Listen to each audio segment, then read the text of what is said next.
while he's looking for the passage, I will tell a story. I happened to bump into Mr. Kennedy just randomly down the street from the Capitol once, and I could see him coming out of City Hall, and I was just like, oh, there's Bill Kennedy. And so I started hustling down State Street, with my best walk that wasn't a run, but it was clearly a run, and just happened to meet up on the corner of State and Eagle in front of Wellington Row there, and the question was very simple. It was, "Hey, Mr. Kennedy, how you doing?" The answer was, "Oh, I just left City Hall and had a meeting with the mayor, and he asked me to write this bit about some of the history around here. So I'm getting ready to take a walk and just trying to get a feel for what I want the piece to be about. I gotta deliver it to a business group in downtown Albany." And you went into this discussion. We walked up and down Wellington Row for, I don't know, 20 minutes. And you were just telling me about people who lived there and the DeWitt Clinton, and people who, in particular, and I don't know if this is one of those river stories, but an Albany police officer who had lived there, and he was the safe man. And people would walk in, and he was just the safe man, and he would collect the dues. So to speak. Oh, no. That's in Old Albany. That's the guy, Leo Quinn. He was a pal of Dan O'Connell in Boston. He ran the party, the office of the party at 75 State Street. It was the last stop for Democrats on the way to heaven. And Leo was the bag man, and he would hold forth in the Elks Club right next to the Clinton. And every election day or election era,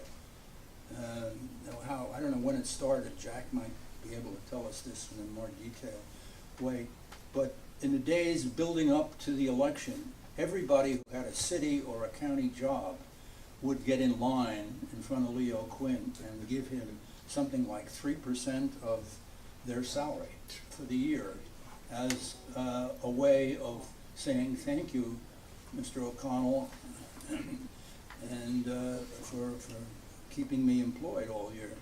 And this was a pattern, and then the newspapers got wind of it at one point, and it showed that they were all in alphabetical order. All the E's on Tuesday and the F's on Tuesday. and Jimmy Ryan, who was one of the son of a great friend of Dan's, and he became the county purchasing agent, among other things, and ran a lot of things in town, including taxis.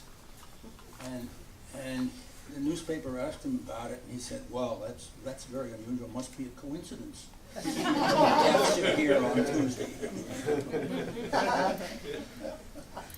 That's how it went in the paper. But that's how it went. I got a question.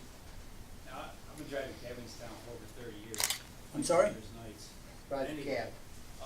Is it true, I heard through the grapevine, was Legs Diamond shot in front of the Kenmore No. or was it over on Dove near, It was on Dove Street. Dove near Jefferson, correct? No. Between Jay and Hudson. Okay, it was a couple blocks. Yeah, I own a house to be lived in. That's right. I've heard more stories that he was shot over there. Yeah, no. Some of the rumors said he was shot in front of the Kenmore. Well, some people have said that, and it got into a movie. He was shot coming out of Right, that's the movie. Ray Danton movie, I think. One other question?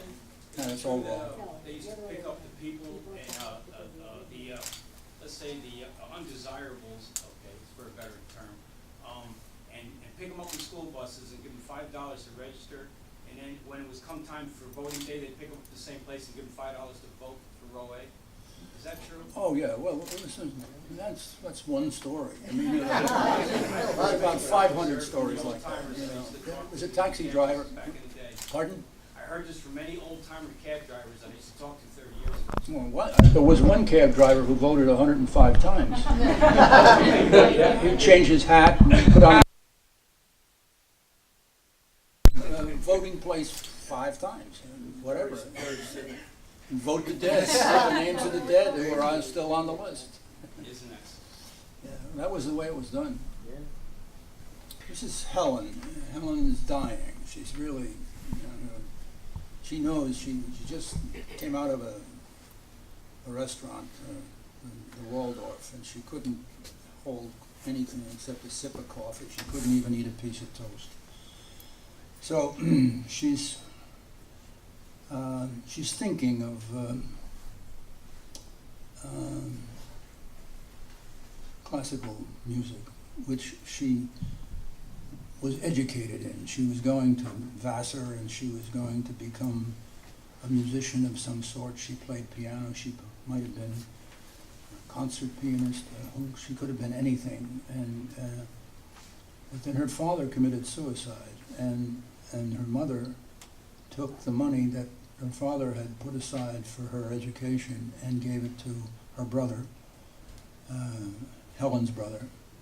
And Helen was, being a woman and an inferior species, was neglected for the rest of her life. And she went off and became a pianist in a piano store, selling pianos.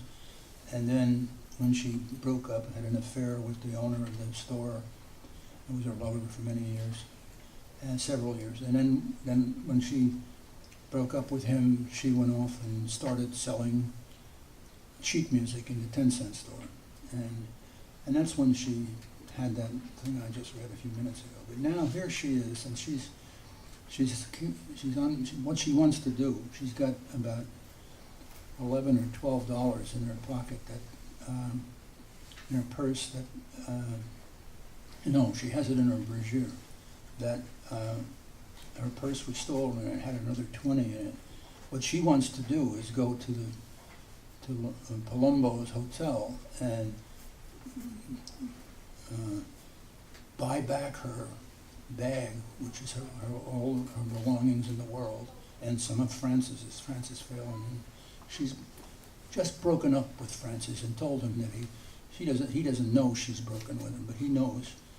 She knows he's going back to see his wife and his family, and she's given him permission to do this by abdicating and leaving him, and then she wants to now go back to the hotel, and she has enough money to do that.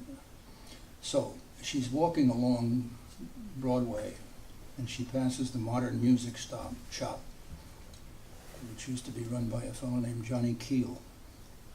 Remember him? And she let her eyes play over the banjos and ukuleles, the snare drum and the trombone, the trumpet and the violin.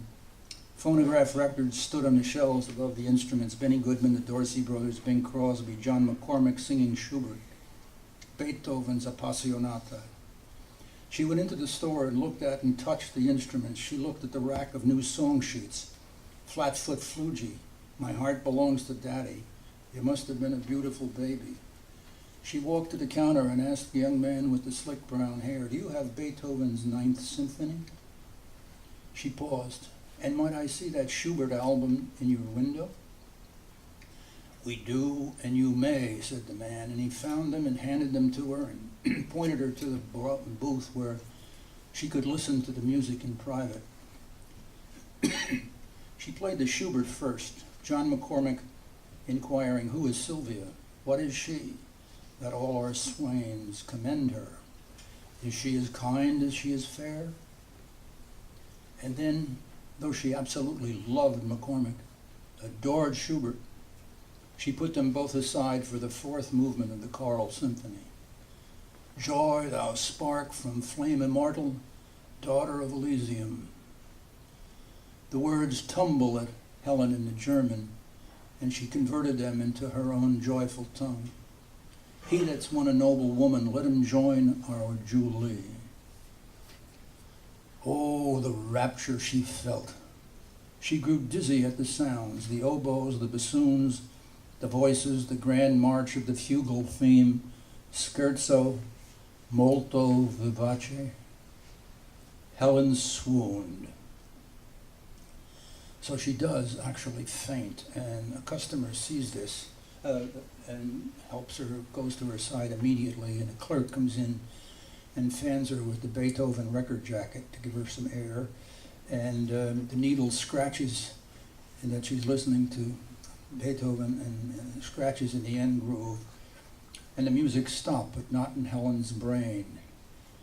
And how are you feeling, the clerk says, and she says, oh, she's all right, but then she